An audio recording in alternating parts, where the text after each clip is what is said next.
O segundo passo, o amor de Deus e a nossa resposta, a oração. Nenhum ouvido ouviu, olho algum viu, outro Deus salvar assim aqueles que contam com Ele. Isaías 64, 4. Caminhando nessa crescente tomada de consciência da presença viva e amorosa de Deus em nós, vamos também nos dando conta que, embora seja obra divina, depende da nossa adesão, da nossa determinação. Também nós precisamos buscar com ardor o encontro com Jesus, conosco mesmos e com o amor. É muito triste ver muitas pessoas que, após terem tido belíssimas experiências com o Senhor, não conseguem permanecer nessa mesma luz. Algumas até mesmo se esquecem do que um dia lhes foi tão precioso, passando a contentar-se com migalhas oferecidas por uma vida pobre e distante do verdadeiro amor. Nesses anos de acompanhamento, já vimos inúmeras pessoas que experimentaram o sabor do céu, um estado de graça, geralmente em eventos ou retiros espirituais. Ao saírem dos mesmos, dizem sentirem-se nas nuvens, felizes e renovados, tornando-se mais sensíveis às comunicações de Deus. Porém, depois de alguns dias, mas por quê? Será que a manifestação divina só ocorre em nossas vidas nesses encontros religiosos ou em situações especiais? Imaginemos uma escada secreta, aquela que nos eleva até as portas do céu. Uma via que foi aberta a cada um de nós, mas onde só é possível caminhar sem bagagens, sem correntes, que seriam nossos apegos e aflições. Esse é o problema. Se estivermos aprisionados em nossos pensamentos, em nossos problemas, em preocupações ou em nossas paixões, não conseguiremos alcançá-la. Infelizmente, geralmente, encontramos-nos totalmente conectados com as coisas cá de baixo. Ao chegarmos nesses encontros religiosos referidos logo no início, desligamos os celulares e passamos a participar de cantos e orações, o que nos ajudam a mudar o nosso foco para as coisas do alto. Vamos lentamente nos conectando com Deus. A partir das palestras que se apoiam nas santas, sagradas Escrituras, passamos a adentrar passo a passo na casa de Deus, na sintonia do amor. Confessamo-nos e recebemos a Eucaristia. Nessa liberdade interior, ainda que momentânea, as janelas da alma começam a ficar desobstruídas, permitindo com que os raios de sol da imensa luz divina principiem a entrar e a tomar posse de nós. São João da Cruz, no seu livro A Chama Viva de Amor, escreve sobre isso. Ele diz assim: procurem os guias espirituais desembaraçar a alma, pondo-a em ociosidade, de modo que não esteja atada a qualquer conhecimento particular, seja do céu ou da terra, e que não se incline para algum sabor ou gosto, ou a alguma apreensão, permanecendo vazia, em pura negação de toda criatura e estabelecida em pobreza espiritual. Isso convém fazer a alma de sua parte, como aconselha o Filho de Deus, dizendo: quem não renuncia a tudo quanto possui, não pode ser meu discípulo. Se a alma procurar desocupar-se assim de todas as coisas, chegando a ficar vazia e desapropriada de todas elas, que é tudo quanto pode então fazer, como dissemos, tendo ela feito o que era de sua parte, é impossível que Deus deixe de fazer a dele em comunicar-se à alma, pelo menos em segredo e silêncio. Isso é mais impossível do que deixar de brilhar o raio de sol em lugar sereno e descoberto. Na verdade, assim como o sol está madrugando para penetrar em tua casa, se lhe abrires a janela, assim Deus, que não dorme em guardar Israel, Salmo 120, também está vigilante para entrar na alma vazia e enchê-la de bens divinos. Deus está como o sol sobre as almas para comunicar-se a elas. Nesse segundo passo, insistimos na busca diária da oração meditativa, silenciosa, para que também possamos encontrar a escada secreta, que não só está disponível em eventos, mas está nos aguardando bem dentro de nós. Em Mateus 6,6 lemos: entra no teu quarto e, fechando tua porta, ora a teu Pai que está lá no segredo, e teu Pai que vê no segredo te recompensará.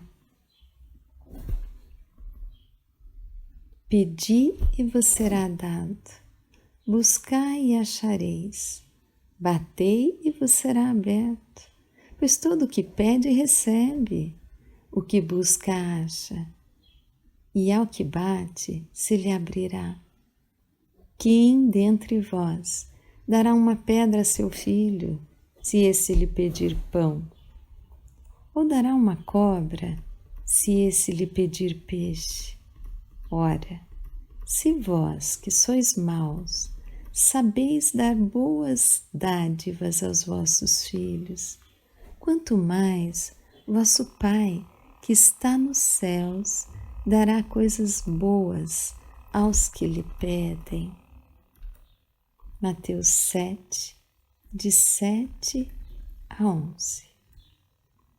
Para que tenhamos forças e determinação para adentrarmos no terceiro passo, que envolve modificações, é preciso esse período de experienciarmos a doçura e o imenso amor do nosso Senhor.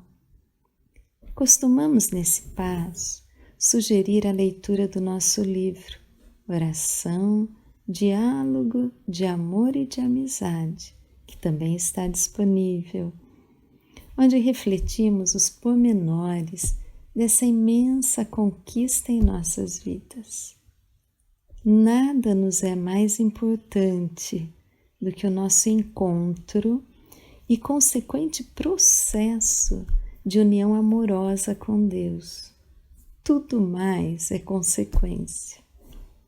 Podemos também encaminhar para as oficinas de oração e vida do Frei Inácio Larrañaga. Vejamos agora o segundo passo no Sermão da Montanha. Como já estamos a refletir, após a conscientização a respeito da formosura da alma humana, visto no primeiro passo, exortamos a orientando que busque momentos de silêncio, de oração, de intimidade com o Senhor. Esse é o nosso segundo passo, pois sem ele não há crescimento substancial. No Sermão da Montanha, em Mateus 5:1, lemos: ao sentar-se, aproximaram-se dele os seus discípulos. Tempo de aproximarmos-nos de Jesus, de sermos seus discípulos e saborearmos as inúmeras iguarias oferecidas a nós. Tempo de participarmos das celebrações, dos sacramentos, de grupos de oração, mas também de encontrá-lo a sós. O amor clama por momento a dois. A Bíblia é a casa de Deus. E na medida em que nos colocamos a sós, em silêncio, lendo-a de forma orante, vamos adentrando nas pontas dos pés, nos átrios mais profundos desta morada celeste. Estamos falando de um importante exercício oracional, realizado a partir da leitura da Palavra de Deus, a Lectio Divina. Normalmente, insistimos com os orientandos que sejam determinados na oração. Recomendamos esse exercício, onde após uma oração pessoal inicial, ele possa ler e reler um texto da Palavra de Deus, em especial dos Evangelhos. Na sequência, fechar os olhos e pedir a graça de imaginar a cena lida, mergulhando nesse mistério. Quantos relatos maravilhosos ouvimos de diversas pessoas como fruto desses encontros oracionais. Naturalmente que quanto mais estivermos presos emocionalmente a alguém ou a alguma situação, mais encontraremos dificuldade para mudar a nossa estação interior. Porém, todo esforço será muito útil, pois ainda que possamos ver pequenas réstias de luz, serão elas que nos ajudarão a termos forças na busca. Maravilhoso é saber que na medida em que esse caminho vai sendo desobstruído e os encontros vão se tornando mais intensos, mais frequentes, tudo mais vai perdendo a sua força e já não mais terão o poder de nos desestabilizar. Quantas vezes vamos orar, mas os nossos pensamentos ficam distantes da oração? Por isso São Paulo nos diz o segredo da sua grande intimidade com o Senhor. Diante de tudo que ele foi experimentando, na determinação de uma vida de oração, ele pôde perceber, como ele diz, tudo considero perda pela excelência do conhecimento de Cristo Jesus, meu Senhor. Por ele perdi tudo e tudo tenho por esterco para ganhar a Cristo e ser achado nele. Filipenses 3, de 8 a 9. Lembro-me de uma criança acompanhada por nós, que estava vivendo um momento de grande sofrimento, com profundos sentimentos de abandono e de rejeição. Fomos trabalhando os primeiros passos com ela. Certo dia, ao orarmos juntos, fomos meditando a cena bíblica do lava-pés.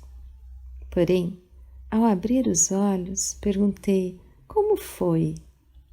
Ela, com um sorriso embargado, falou: eu vi Jesus, mas eu o vi na cruz.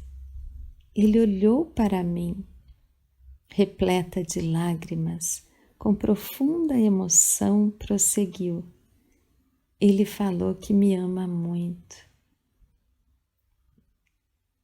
E ela chorou muito. Foi impressionante a melhora a partir de então. E você? Como está a sua experiência pessoal com Jesus? Que tal exercitar-se na Lectio Divina?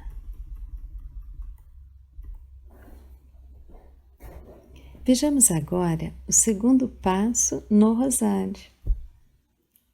Nesse momento, estamos a destacar a importância da oração diária, dos exercícios da meditação da palavra, do Santo Rosário, para que consigamos nos desligar, na medida do possível, do que tem nos impedido de adentrarmos diariamente no esconderijo da alma, na escada secreta, e contemplarmos a presença amorosa do Senhor, que quer se comunicar a nós. Nesse segundo passo, daremos a continuidade dos mistérios gozosos, o quarto e o quinto mistério. No quarto mistério gozoso, contemplamos a apresentação do menino Jesus no templo. Com tal encontro, Simeão proclama: agora, soberano Senhor, podes despedir em paz o teu servo, porque meus olhos viram tua salvação.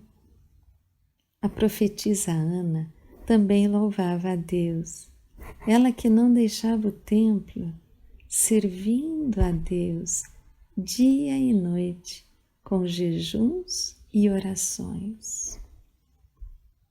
Nossos olhos também precisam ver a nossa salvação. Como Ana, não abandonar o templo, não só a igreja, local de encontro e de celebrações, como também o templo interior, que é a própria alma habitada por Deus. Ana servia-o com jejuns e orações. Lucas 2, 49.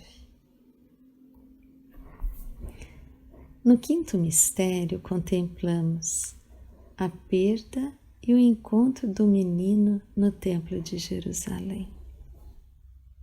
Quantas vezes também nós o perdemos, o esquecemos? Jesus diz: não sabias que devo estar na casa de meu Pai? Se já sabemos que Ele está no templo, nesse templo corporal, por que não o buscar através de uma vida intensa de oração pessoal? São João Paulo II diz assim: só a experiência do silêncio e da oração oferece o ambiente adequado para maturar e desenvolver-se um conhecimento mais verdadeiro, aderente e coerente daquele mistério. Vejamos as segundas moradas de Santa Teresa. Vejam que interessante, como a essência desse segundo passo é a mesma no Sermão da Montanha, no Rosário e agora em Santa Teresa. Ela escreve assim: as segundas moradas são os aposentos dos que já começaram a ter oração e entenderam a grande importância de não permanecer nas primeiras moradas, mas que, em geral, não tem ainda determinação para deixar de estar nelas, porque não abandonam as ocasiões, o que é um grande perigo. Mas já é grande misericórdia que, mesmo por pouco tempo, procurem fugir das cobras e coisas peçonhentas e entendam que é bom deixá-las. Santa Teresa aconselha-nos a termos 2 horas de oração silenciosa todos os dias e que por nenhum motivo deixemos desse começo de recolhimento, pois a porta para entrar nesse castelo é a oração. Santa Edith Stein, ao referir-se às segundas moradas, diz que, diferente das primeiras, a alma já começa a perceber certos chamados de Deus, aos quais precisamos estar atentos, pois o que mais poderia mover esse nosso homem totalmente exteriorizado a entrar pela porta da oração se não percebemos tais chamados? Enfim, para entrar nas segundas moradas é preciso decisão para responder ao convite de Deus, e isso não nos será fácil no início. Há muitos atrativos fora do castelo: WhatsApp, Facebook, preocupações, atividades diversas. Poderíamos comparar aqui a um banquete, imagem muito utilizada por Jesus. Há um banquete divino a nos esperar, mas é preciso não nos determos nos salgadinhos oferecidos pelo mundo. Os que passam a vida saciando-se com os aperitivos adoecerão, sem alcançar o crescimento e o desenvolvimento necessário, conquistado pelos que se alimentaram na mesa da ceia, da verdadeira comida e da verdadeira bebida. Esse é o grande risco dos que buscam apenas os prazeres, os gostos. Santa Teresa aconselha-nos, desde as segundas moradas, a abraçar a cruz. Apegai-vos à cruz que vosso esposo tomou sobre si, e entendei que ela deve ser nossa tarefa. Aquela que mais puder padecer, que padeça mais por ele, e será que melhor se liberta. Considerai o resto acessório, e se o Senhor vô-lo quiser dar, rendei-lhe muitas graças. Todo empenho de quem começa a ter oração, e não vos esqueçais disso, diz Teresa, pois tem grande importância. Deve ser trabalhar, determinar-se e dispor-se com toda a diligência possível a amoldar sua vontade à de Deus. Como direi depois, estai bem certas que nisso consiste a maior perfeição a que se pode chegar no caminho espiritual. Quem mais se amoldar à vontade do Senhor, mais receberá dele e mais adiantado estará nesse caminho. Mesmo ainda envolvidos em nossos apegos, vícios, fraquezas e tentações, não podemos desanimar. Santa Teresa ainda exorta: não desanimeis, portanto, se alguma vez cairdes. Não deixeis de querer avançar, pois essa mesma queda Deus extrairá o bem. Claro que na medida em que nos abrimos à ação da graça e contemplarmos, ao menos um pouco, o brilho do tesouro divino, do único absoluto, tudo mais vai perdendo o valor exagerado que nós demos, o que facilitará o nosso crescente abandono nos braços do Senhor. Mas para tanto, não há outra porta fora a da oração. Textos de São João da Cruz relacionados ao segundo passo. São João da Cruz também vai enfatizar a importância de se ter tido experiências pessoais com o amor divino, para que sejam estas o impulso necessário para buscarmos desembaraçar-nos de tudo o que poderia separar-nos do eterno amor. Enfim, para termos forças diante dos desafios das próximas etapas, nessa linda viagem ao nosso interior, precisamos desse crescimento da nossa vida oracional. Vejamos com cuidado essa linda reflexão de São João da Cruz. Em uma noite escura, de amor em vivas ânsias inflamada, ó ditosa ventura, saí sem ser notada, já minha casa estando sossegada.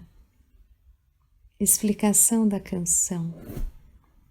A alma revela sumariamente nesta canção que saiu, levada por Deus, só por amor dele, e inflamada nesse amor, para procurá-lo em uma noite escura. Essa noite é a privação e a purificação de todos os seus apetites sensitivos, relativamente a todas as coisas exteriores desse mundo, aos prazeres da carne, como também aos gostos da vontade. Esse trabalho é feito pela purificação dos sentidos e por isso diz ter saído quando sua casa se achava sossegada. Isto é, tendo pacificada a parte sensível e todos os apetites nela adormecidos, porque em verdade não pode sair das penas e angústias dos cárceres, dos apetites, sem esses estarem mortificados ou adormecidos. Ditosa ventura foi sair sem ser notada, isto é, sem que qualquer apetite da carne ou qualquer outra coisa pudesse impedi-la por ter saído de noite, isto é, quando Deus a privava de todos os apetites. A essa privação a alma chama a noite. Foi verdadeiramente ditosa ventura para ela o ter se deixado levar por Deus nessa noite na qual lucrou tantos bens. Seria incapaz de nela entrar com os próprios esforços, pois é bem difícil acertar alguém a desprender-se por si mesmo de todos os seus apetites para chegar à união com Deus. Livro da Subida, capítulo 1, de 4 a 5. A alma revela sumariamente nesta canção que saiu levada por Deus, só por amor dele, e inflamada nesse amor. Seduziste-me, Senhor, e eu me deixei seduzir. Dominaste-me e obtiveste o triunfo. Na medida em que adentramos nesse mistério amoroso entregando-nos a uma vida de profunda busca ao Senhor. Ele mesmo vai nos libertando, nos transformando e nos elevando. Vejamos essa belíssima explicação de São João da Cruz, ajudando-nos a enxergar a imensa importância da oração em nossas vidas. Ele escreve assim: para maior clareza do que foi dito e se há de dizer ainda, é preciso observar aqui como esta purificadora e amorosa notícia ou luz divina, quando vai preparando e dispondo a alma para a união perfeita de amor, age à maneira do fogo material sobre a madeira, para transformá-la em si mesmo. Vemos que esse fogo material, ateando-se na madeira, começa por secá-la, tira-lhe a umidade e lhe faz expelir toda a seiva. Logo, continua a sua ação, enegrecendo a madeira, tornando-a escura e feia, e até com mau odor. Assim a vai secando pouco a pouco e pondo à vista, a fim de consumi-los, todos os elementos grosseiros e escondidos que a madeira encerra, contrários ao mesmo fogo. Finalmente, põe-se a inflamá-la e aquecê-la por fora, até penetrá-la toda e transformá-la em fogo, tão formosa como ele próprio. Em chegando a esse fim, já não existe na madeira nenhuma propriedade nem atividade própria, salvo o peso e a quantidade, maiores que os do fogo, pois adquiriu as propriedades e ações do próprio fogo. Assim, agora, a madeira está seca e seca, está quente e aquece, está luminosa e ilumina, está muito mais leve do que era antes. E tudo isto é obra do fogo na madeira, produzindo nela estas propriedades e efeitos, segundo o livro da noite 10:1. Adquiriu as propriedades do fogo. Tudo isso é obra do fogo na madeira. É obra do próprio Deus em nós, se o permitirmos, dando nosso sim, permanecendo-nos em oração.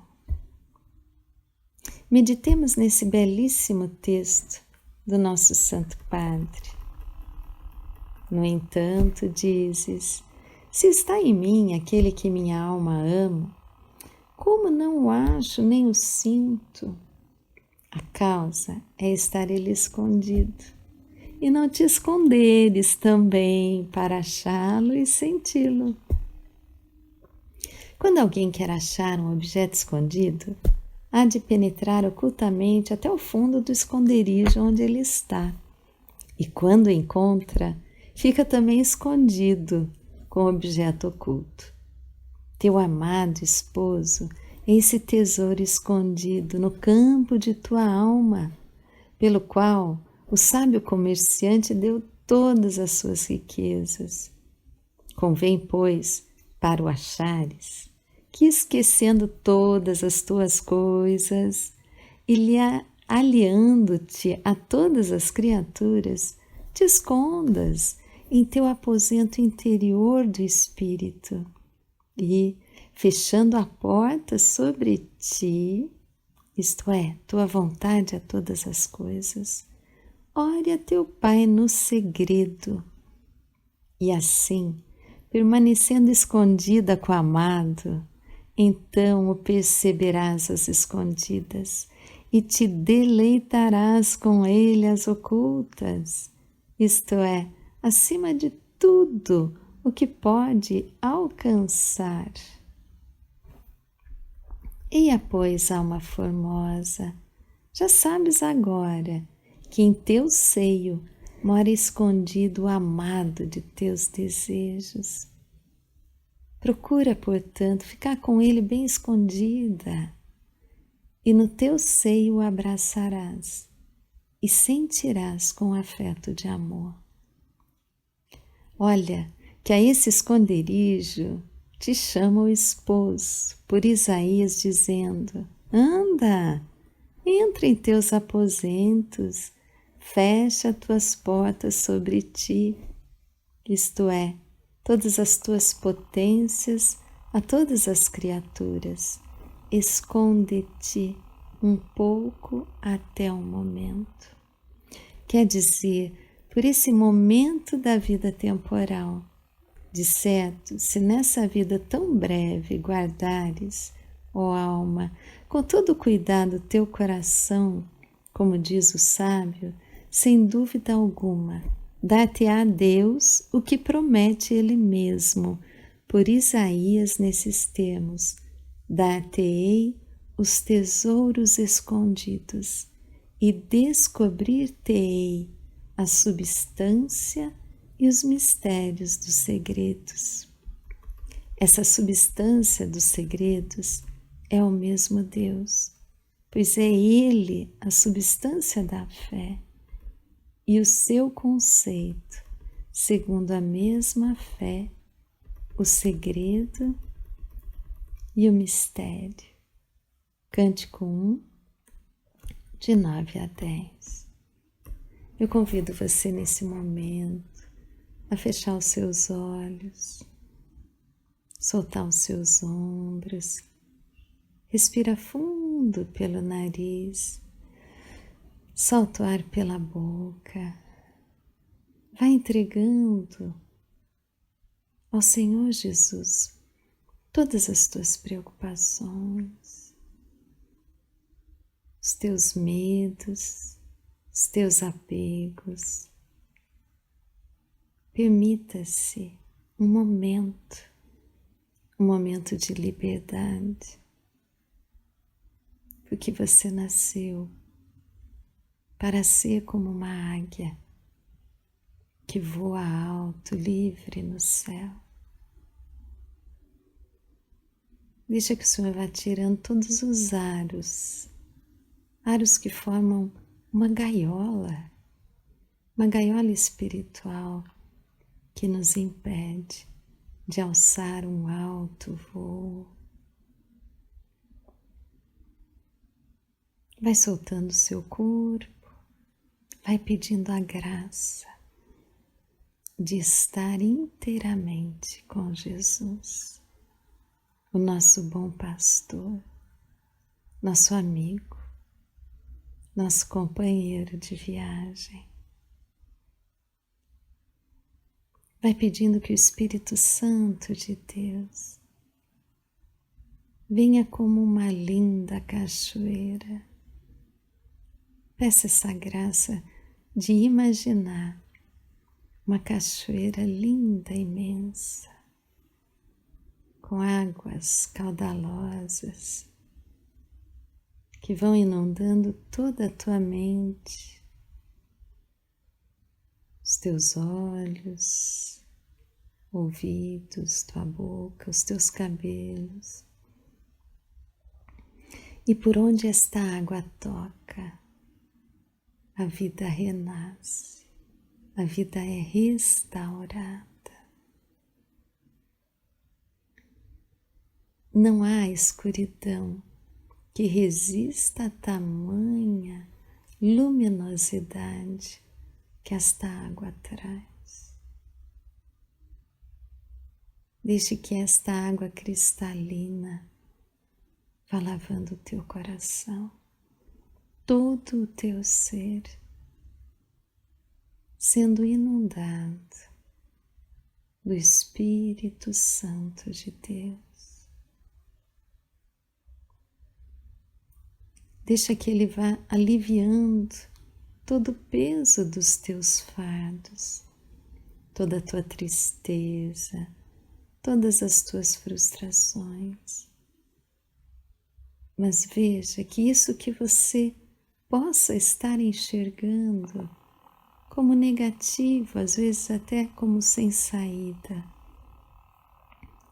são aspectos, apenas aspectos da tua vida que podem ser restaurados, transformados, quando você puder enxergar a plenitude da tua vida, como a águia que quanto mais alça o voo, enxergando a imensidão, consegue ressignificar, reavaliar e sentir a brisa da liberdade. Já vá sentindo essa brisa suave, o perfume do eterno, a sensação da liberdade que te espera, porque é o próprio Jesus quem diz: conhecereis a verdade e a verdade vos libertará. Deixa que essa cachoeira vá te banhando, te restaurando, aquietando, acalmando.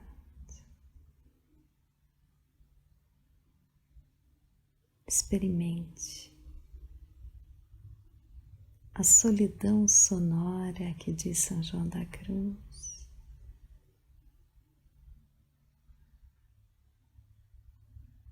Um silêncio.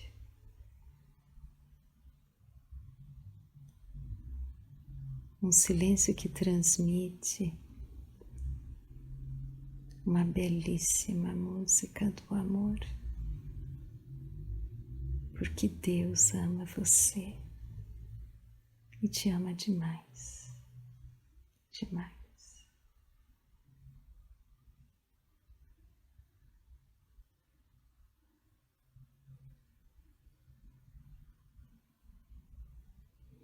Glória ao Pai, ao Filho e ao Espírito Santo, como era no princípio, agora e sempre. Amém.